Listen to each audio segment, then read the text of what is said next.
Hello and welcome. Good morning from Site B here on a small island off the coast of Costa Rica and not Ventura County, because remember, I don't live in Ventura.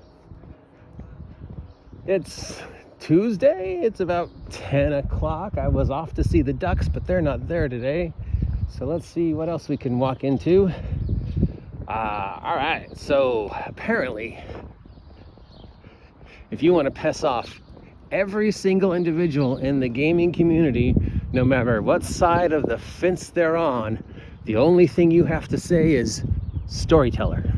And oh my God, the things people will call you.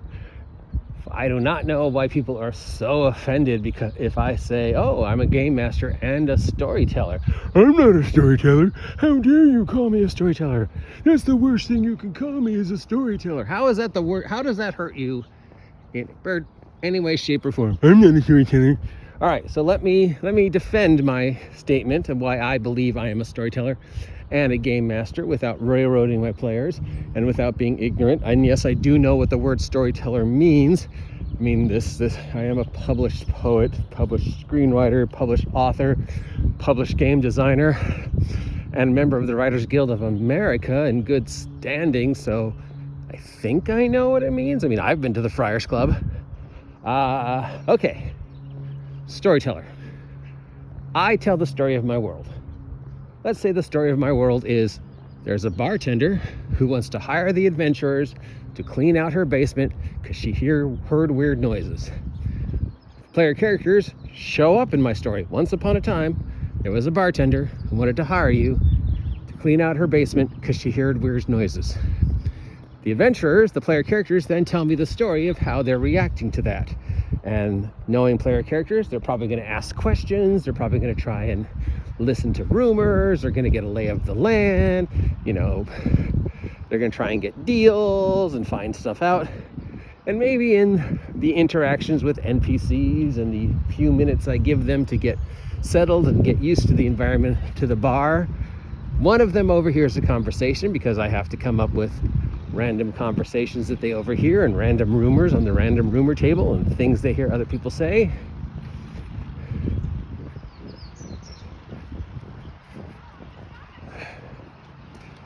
So, 3 out of 4 have heard the story that there are strange noises coming from the basement and the bartender wants to pay money to find out what the strange noises are.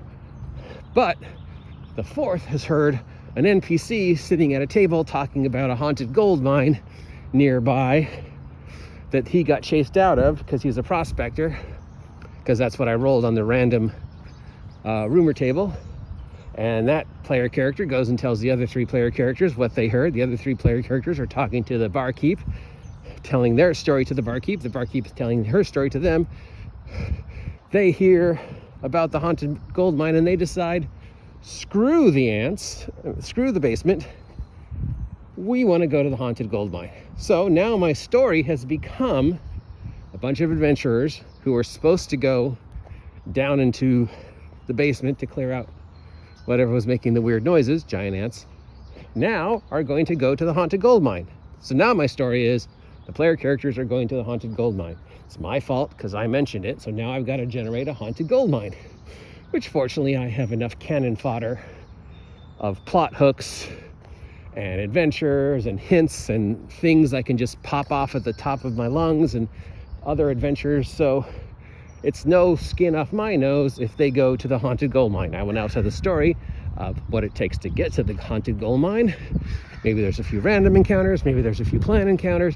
They arrive at the haunted gold mine. I'm now telling the story of the haunted gold mine, and they're telling me the story of what their characters do in the haunted gold mine. So now the story is haunted gold mine, and probably it's going to be Scooby-Doo because we know me and we know my players, which means they're probably expecting a Scooby-Doo or actual ghosts. So between combining actual adventures and random generation and just whatever comes off the top of my head and whatever they react to. Oh, hello, where are you? I am now telling the story of a haunted gold mine. And that lasts maybe a session, maybe 2 sessions, maybe during the haunted gold mine story, they encounter a treasure map because I've rolled some random treasure. They've killed some goblins. They found out that the haunting is actually just some goblins trying to scare people out because they've found a gold vein, and so they've cleared out some of the goblins. They find a chest of the stuff the goblins has collected, and now the story is treasure map. Let's follow this treasure map. How did the goblins get a treasure map? Doesn't look like goblin writing. What kind of writing does it look like, GM? Random roll. Oh, it's dwarvish writing. Ooh, there must be a hidden dwarven treasure around here somewhere. Where does the map take us? So now the story is screw the basement, screw what's left of the haunted gold mine. We want to follow this treasure map. And if this sounds like something that actually happened to me running a game, it did. Unfortunately, I've got enough pre-planned stuff, enough random stuff, enough random tables, and enough things I've heard them say that they're interested in that I can gear the story of the treasure map now to what they want to do. And they want to follow the story of the treasure map. So now they're telling me the story of the treasure map. They ask me questions. I give answers. I see which answer piques their interest. I give them more information or less information. I lie. Now they're following the treasure map to a lost dwarven citadel. Where, how the goblins get this? I don't know. They must have killed somebody. Oh well, that means they have to find the body that the goblins killed to explain how they got the treasure map. So they find the body, they encounter whatever killed that guy, a few more goblins because the treasure map had to get there somehow, and then they're off. They're following the map to the wherever it leads. Now, they said what language? I said dwarven, so now they're under the impression that it's going to lead to some kind of dwarven treasure. That's the story they're telling now. So I will follow their story. Okay, you think this leads to a dwarven treasure? I never said that. I just said it was written in dwarven, but sure. Follow the treasure map. I pick a random location on the map. I give them a few hints. I roll a couple encounters. They're telling me the story of how their player characters are interacting with the world. Oh, what's with this bridge? Why are there bodies hanging off of it? What do you mean this is the one time you didn't search the bodies? Now those bodies are reviving as ghouls because you didn't search them. Now we've got to fight ghouls. Oh no, player character number 2 has been infected with ghoul fever. If we don't get them healing, they're gonna turn into a ghoul in 1d4 days. Now the story is, how quickly can we get player character 2 healing before they become a ghoul? And do we really want to? And how come you didn't search the bodies? So now we've got to find the nearest town to this bridge, and we've got to find an explanation for why there were bodies hanging from the bridge that became ghouls. New story. So now the basement has been forgotten. The gold mine has been forgotten. The dwarven treasure, whatever it may or may not be dwarven, has been temporarily put on hold as they're rushing to find the nearest city. Now, of course, I check my map, and actually there does seem to be a city nearby to this haunted bridge that for the one time they forgot to check the bodies. So of course now I'm telling the story of that village and how it reacts to adventurers showing up. Those adventurers are telling me the story of what they're doing in the village to get their character healed and reacting to how the villagers respond to them. The villagers don't respond to them very kindly because 1, they're outsiders, 2, they've had nothing but bad relations with the city that the player character started on, and 3, the player characters now sort of have a reputation of just killing things and ghouls, and oh no, they crossed the cursed bridge. So they have to tell the story of why all these things happened, and they're not as bad as the rumors say, and convince the villagers to like them enough to let them give the priest in town money to heal their party member. So now they're telling the story of how they're talking to the priest, and I'm telling the story of how the priest responds and how the village responds and what the village wants them to do in exchange for healing their friend. So they get healing, but now they're in debt to the village priest. Now the story is, how are you going to pay off your debt to me? Because, you know, curing that ghoul fever was expensive, and I need you to replace these material components. The nearest place you could probably replace those material components is those old ruins nearby. I know there's a lot of weird stuff in those old ruins. Are those old ruins dwarvish?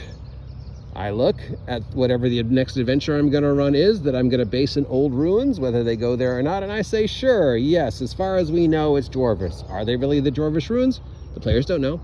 Are they the Dwarvish ruins that the map leads to? Players won't know until they get there, but now they've got it in their head that they're Dwarvish ruins, and they're the Dwarvish ruins on the treasure map. The two stories link up, tell one story. They're off to the Dwarven ruins. At least the ruins that we think are Dwarven, that we also think the treasure map leads to. The story in their mind that they're telling is, these are the ruins, they were built by dwarves, the treasure map leads to this, we need to find out where that treasure is and how that guy whose dead body we found it. Now, are the ruins in fact the Dwarvish, or did the, just randomly say yes when they asked if they were Dwarvish?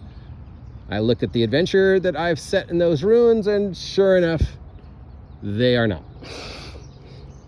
Are they the ruins where the treasure map leads to? I decide, sure, why not? They've got a randomly generated treasure map.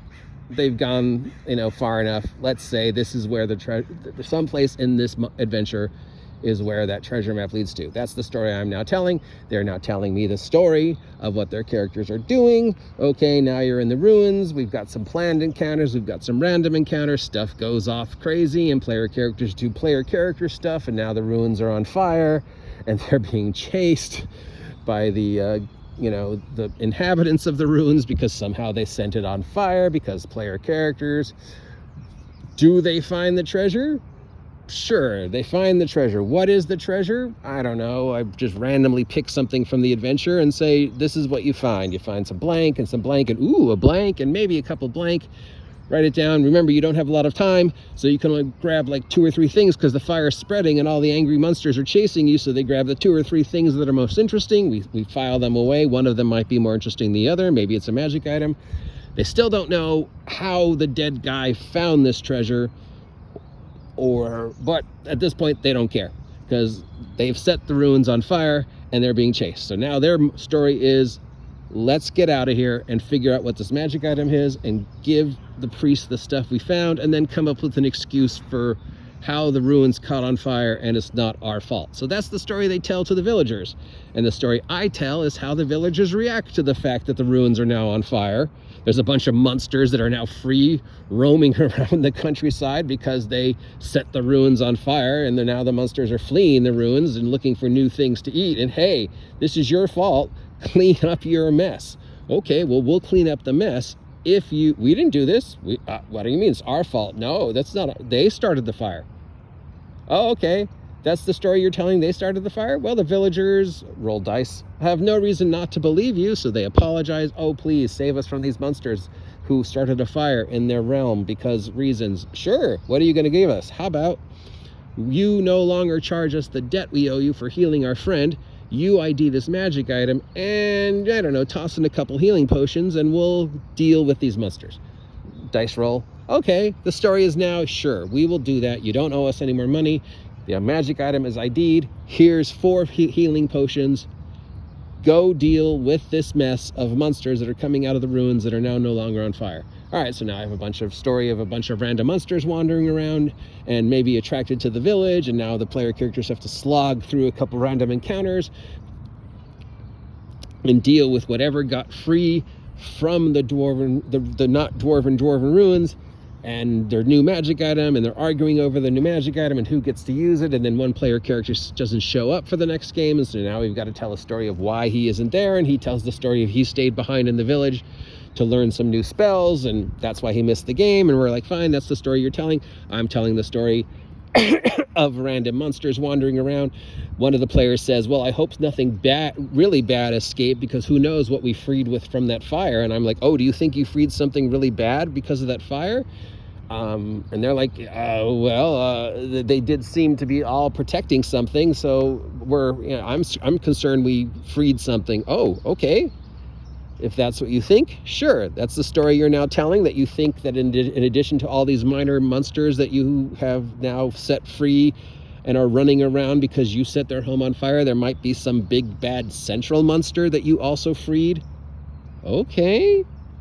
Now, In my mind, I tell the story. Is there in fact a big bad monster that they set free or not? And how long am I going to let them think there is if there isn't? So I look at the adventure that the runes are based on. I see that no, in fact, there was no real big bad monster. It was just a lot of little monsters and some traps and sort of a story about this lost treasure.